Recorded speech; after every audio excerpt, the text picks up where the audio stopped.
you look down on the Israelites for complaining at the time, let's look introspectively. And this is where now I like to work from. The history is all good. But how does all this impact you today? How do you apply or change your attitude today? And the first thing is, and I heard someone say in the class that we got to recognize it. You see, it's easy to see unthankfulness or ungratitude, gratefulness in other people, but when it comes to looking at our own selves, we find it very difficult. You see, we do complain even though our circumstances aren't nearly what the Israelites. I just told you about all the fantastic toys that we have, but yet we still find a way to complain. I don't like my car because it's not a new car. Not that the car doesn't work, it's just that it's not a new car. I'm not keeping up with the Joneses or the Ortizes or the Hicks, so I need a new car. And I'll throw in the Jeffersons as well because I need a new house as well. You know, the wife wants a new house.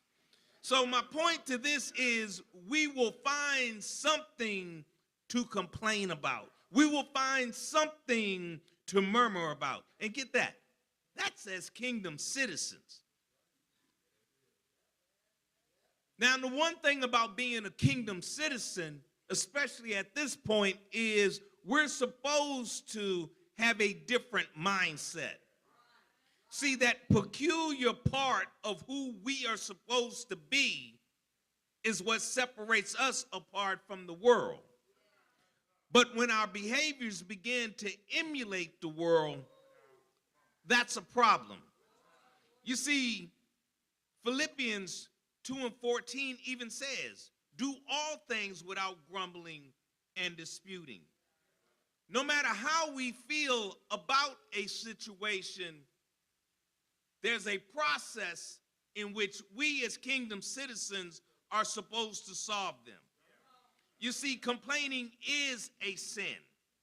And the dissatisfaction, see, God has placed us in a position that dissatisfaction stems from a lack of faith. So I offer to you first and foremost is where is your true faith in God?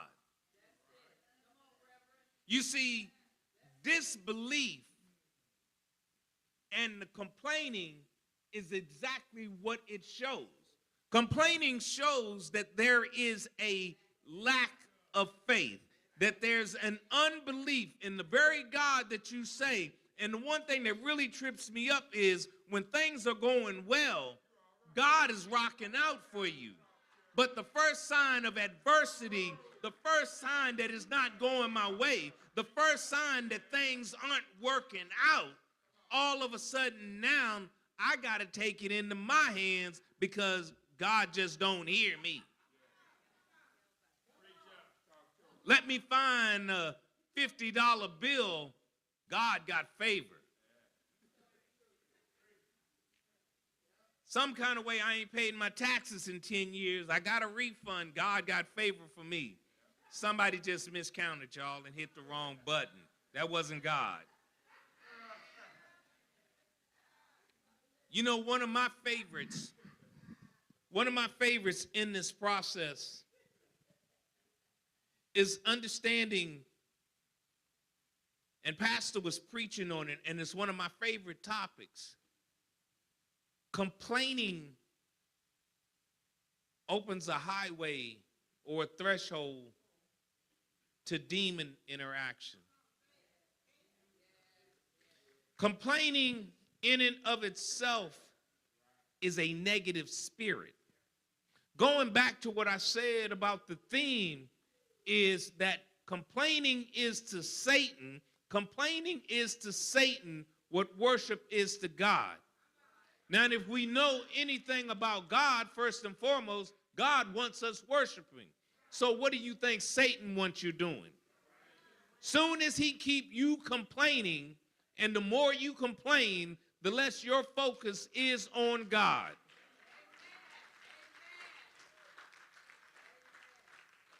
The more he can keep you distracted, the less